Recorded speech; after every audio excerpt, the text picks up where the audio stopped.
श्यामची आई या पुस्तकातील आज रात्र दुसरी अक्काचे लग्न. आश्रमातील संध्याकाळची जेवणं झाली. संध्याकाळच्या जेवणानंतर प्रार्थनेच्या वेळेपर्यंत फिरावयाला वगैरे आश्रमातील मंडळी जात. आश्रम होता त्या गावी नदी होती. नदीचे नाव बहुळा. नदी तीरावर एक लहानसे महादेवाचे देऊळ होते. देवळाजवळ पिंपळाचे मोठे पुरातन झाड होते. त्याला पार बांधलेला होता. त्या पाराजवळ गावातील मंडळीही कधीकधी येऊन बसत. गोविंदा व श्याम बाहेर फिरावयास गेले होते. ते टेकडीवर जाऊन बसले होते. लहानगा गोविंदा पावा गोड वाजवित असे. त्याने आपली बांबूची बासरी बरोबर घेतली होती व तो वाजवित होता. कवी हृदयाचा श्याम ऐकत होता. एकाएकी गोविंदा थांबला व त्याने श्यामकडे पाहिले. श्यामचे डोळे मिटलेले होते. तोंडावर गोड व मधुर असे तेज होते.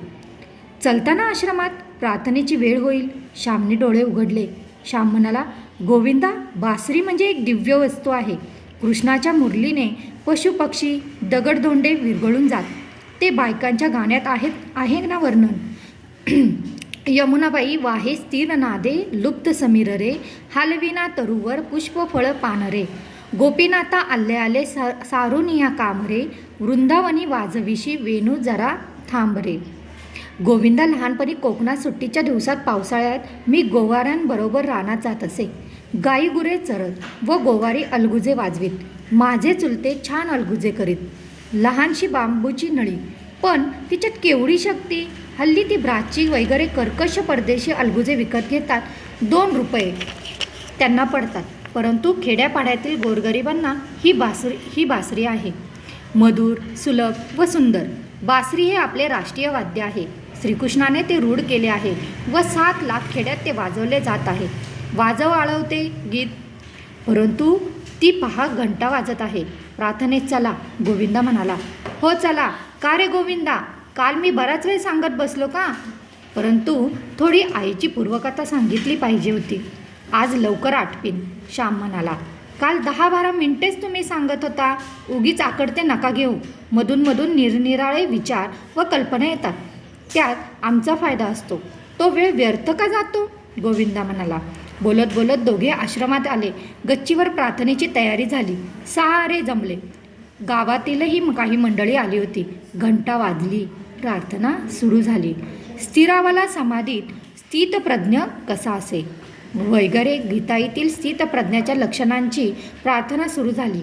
ही प्रार्थना आता राष्ट्रीय प्रार्थना जणू झाली आहे. प्रार्थना संपता श्यामच्या गोष्टींसाठी सारी मंडळी अधीर झाली. श्यामने गोष्टी सुरुवात केली. माझ्या आईचे प्रेम आम्हा सर्व भावंडात आमच्या बहिणीवर जरा जास्त होते. माझी बहीण जणू आईचीच प्रतिमूर्ती होती. आम्ही तिला अक्का म्हणतो.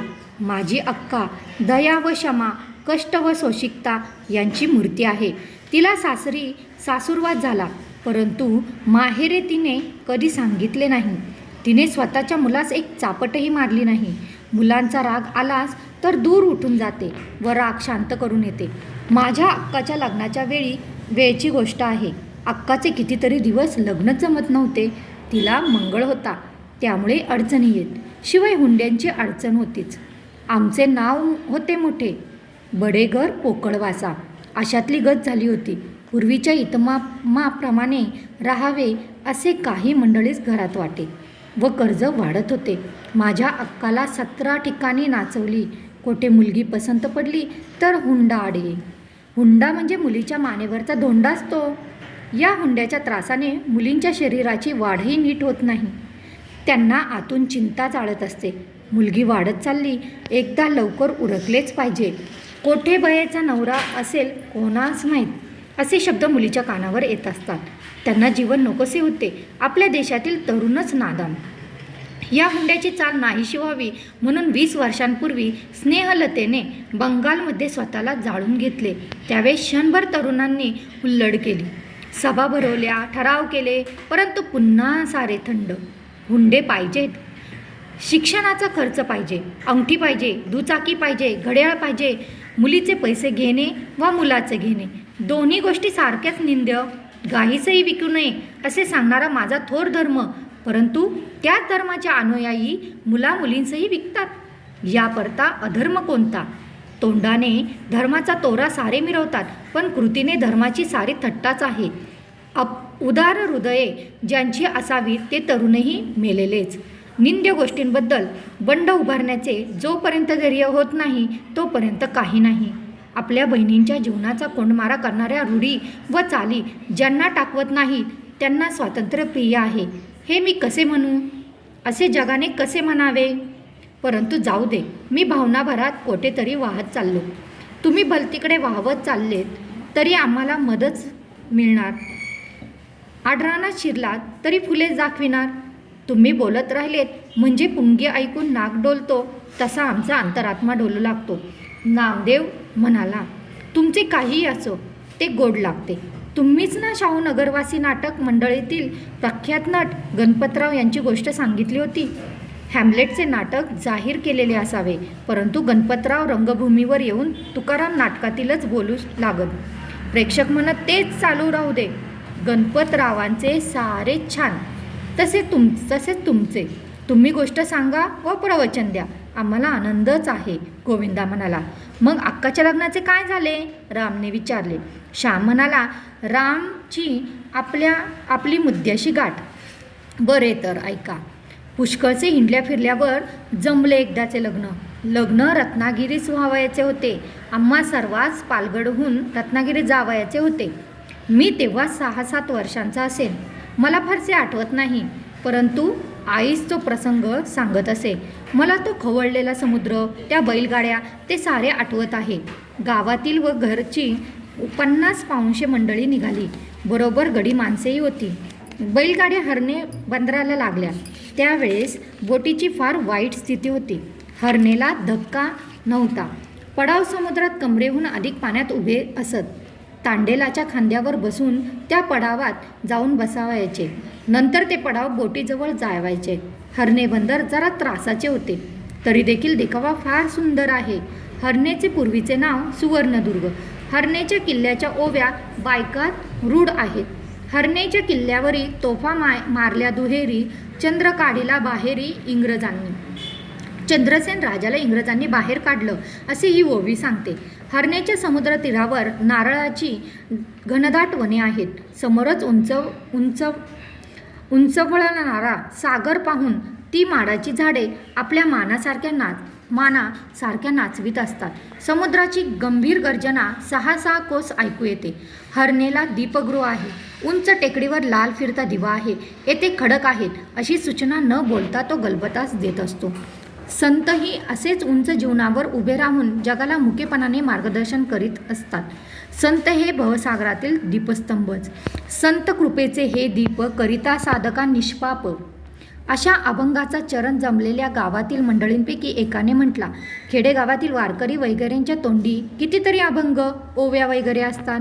त्यांना जितके पाठांतर असते तेवढा आम्हा सुशिक्षितास नसते.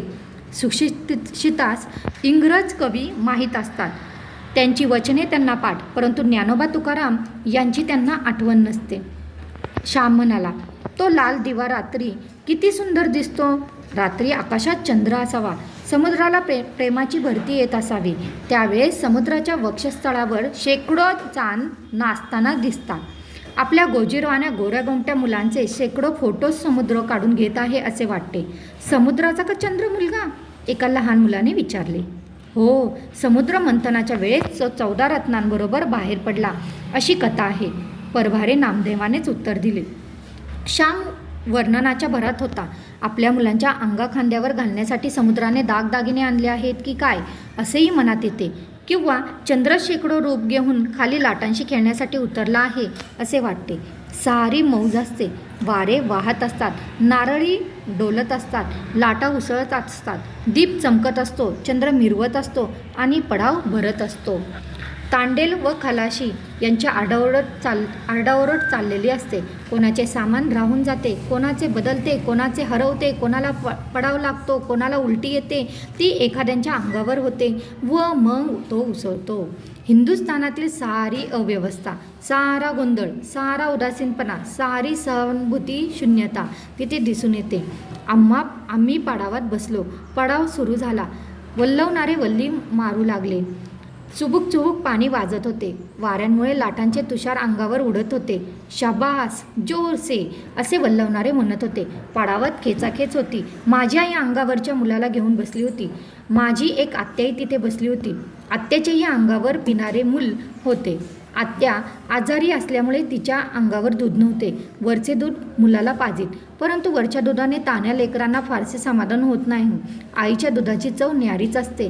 ते नुसते दूध नसते, त्यात प्रेम व वात्सल्य असते. म्हणून ते दूध बाळाला बासे देते, तजेला देते. त्या देण्यात प्रेम आहे आणि देण्याने देणारा व घेणारा दोघाच परमसुख होते. किनाऱ्यावरील बैलांच्या गळ्यातील घंटांचा आवाज दुरून कानावर येत होता. बंदरावरचे दिवे अंधुक दिसत होते. बोट दूर दिसावयास लागली होती. तिचा वरचा दिवा दिसू लागला तरी बोट बंदरात तिला पडाव लागावयास अर्धा तास लागला असता. अरे चावतोस काय असा? काय आहे प्यायला त्यात? असे आत्या आपल्या मुलावर ओरडली. तो मुलगा अधिकच रडू लागला. काही केल्या राहीना. पडावातही गर्दी होती. इकडचे तिकडे व्हावयास जागा नव्हती. आजूबाजूला जेव्हा पुष्कळ लोक असतात तेव्हा जर मूल रडावयास लागले तर आयांना मेल्यासारखे होते. आपल्या मुलाने हसावे व खेळावे, सर्वांनी त्याचे कौतुक करावे, त्याला घ्यावे, नाचवावे, मुके घ्यावे, यात आयांना परमानंद असतो. ते पाहून कृतार्थ वाटते. परंतु मूल जर रडू लागले तर मात्र फजिती.